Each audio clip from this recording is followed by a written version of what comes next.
Station లో పోలీసులు ఉంచినట్లు కూడా మనకు తెలుస్తుంది. ఇక అక్కడున్న వర్షిని నానా హంగామా చేస్తున్నట్లు కూడా మనం చూస్తున్నాం. ఆ స్క్రీన్ పైన విజువల్స్ లో తనని అఘోరితోనే ఉంచాలని చెప్పి అఘోరితో పంపించేయాలని చెప్పి కూడా వర్షిని డిమాండ్ చేస్తుంది.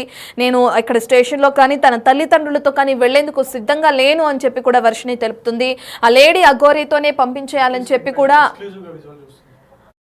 డిమాండ్ చేసి హంగామా క్రియేట్ చేస్తున్న విజువల్స్ కూడా మనం స్క్రీన్ పైన చూస్తున్నాం ఎక్స్క్లూజివ్ గా ఇప్పటికే. అయితే వర్షిని తల్లిదండ్రులకు కూడా అక్కడ చేరుకున్నారు.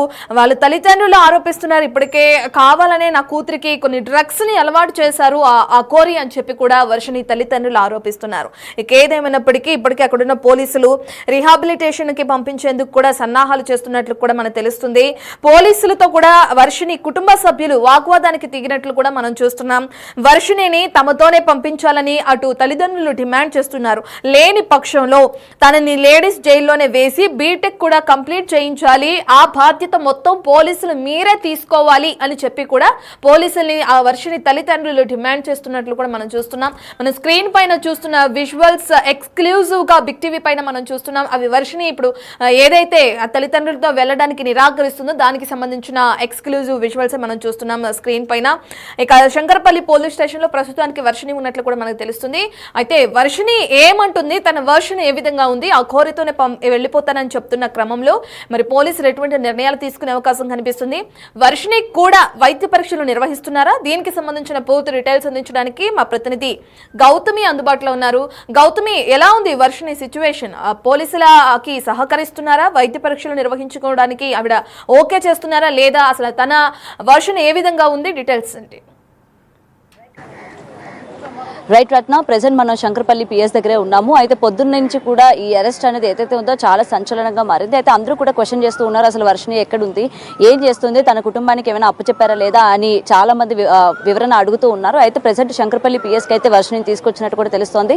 అయితే వర్షిని ప్రెసెంట్ సిఐ గారి ఆధ్వర్యంలోనే ఉంది. అయితే తను ఇక్కడ నుంచి మంగళగిరి పోలీస్ స్టేషన్ దగ్గరికి, అంటే ఆల్రెడీ మంగళగిరిలో కేసులు కూడా నమోదైనాయి కాబట్టి అయితే మంగళగిరికి తీసుకువెళ్ళిన తర్వాత అక్కడ వాళ్ళ పేరెంట్స్కి అప్పచెప్తారా లేకపోతే ఇక్కడే అప్పచెప్తారా అనే దానిపైన కూడా ఇంకా క్లియరెన్స్ రాలేదు. అండ్ రీహాబిలిటేషన్ సెంటర్ అంటారా, అండ్ ఇప్పటి నుంచి కూడా అమ్మాయి కొంచెం మానసిక పరిస్థితి సరిగా లేకపోవడం కావచ్చు, లేకపోతే నేను శ్రీనివాస్ దగ్గరే వెళ్తాను లేకపోతే శ్రీనివాస్తో ఉంటానని మాట్లాడి మాట తీరు కావచ్చు, ప్రతిదీ కూడా నిజంగా అమ్మాయికి కొంచెం ట్రీట్మెంట్ అనేది అందజేయాలి. సో పోలీసుల ఆధ్వర్యంలోనే ఉంచి ఆ రీహాబిలిటేషన్ సెంటర్కి తీసుకెళ్లి కొంచెం క్లియర్ చేసి తీసుకురండి అని చెప్పి కూడా ఇక్కడ వాళ్ళ పేరెంట్స్ కూడా రిక్వెస్ట్ చేస్తున్న పరిస్థితి కనిపిస్తుంది. సో ఏదేమైనా సరే సో నిజంగా తనని అక్కడ మంగళగిరి తీసుకెళ్తారా లేకపోతే ఇక్కడి నుంచే వీళ్ళతో పాటు పంపిస్తారా అన్న విషయాలు కూడా ఇంకా తెలియాల్సి ఉంది. అయితే ప్రెసెంట్ మనతో పాటు విష్ణు కూడా ఉన్నారు. మరి విష్ణు పోలీసుల్ని ఏం డిమాండ్ చేశారు ఏంటి అనేది కూడా ఒకసారి అడుగుదాము. విష్ణు గారు, మీరు పొద్దు నుంచి కూడా వర్షినితోనే ఉన్నారు కాబట్టి పోలీసులతో మీరేం మాట్లాడారు, పోలీసులు ఏం వివరణ ఇచ్చారు? పొద్దున్న 7 గంటలకు వచ్చామండి మేము. 7 గంటలకు ఫస్ట్ మోకిలా పోలీస్ స్టేషన్కి వెళ్ళాం. మోకిలా నుంచి మళ్ళీ ఇంకొక పోలీస్ స్టేషన్కి తీసుకెళ్లారు. మళ్ళీ అక్కడి నుంచి మేము క్యాబ్ బుక్ చేసుకొని మళ్ళీ ఈ పోలీస్ స్టేషన్కి వచ్చాం. ఈ పోలీస్ స్టేషన్కి వచ్చిన దగ్గర నుంచి మాకు ఎటువంటి రిప్లై ఇవ్వలేదు. లోపలికి వెళ్ళినా కూడా బయటకు వచ్చి అన్నారు, ఇక మమ్మల్ని ఏం పట్టించుకోవట్లేదు.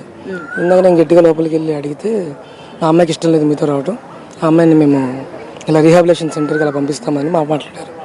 నేను ఆల్రెడీ మరి మంగళగిరి పిఎస్లో కేసు ఉందండి, మేము అక్కడ మాకు దగ్గరలో ఉన్న గుంటూరు జిల్లాలో వేయించుకుంటాము, ఇది రంగారెడ్డి జిల్లా కాబట్టి తెలంగాణ కిందకి వస్తుంది కాబట్టి మాకు కొద్దిగా ఇబ్బందిగా ఉంటుంది, మా పిల్ల మా సొంత ఊర్లలో అక్కడ దగ్గరలో మేము చేయించుకుంటాము, మా పోలీసులతో మేము మాట్లాడి చేయించుకుంటామండి అన్న.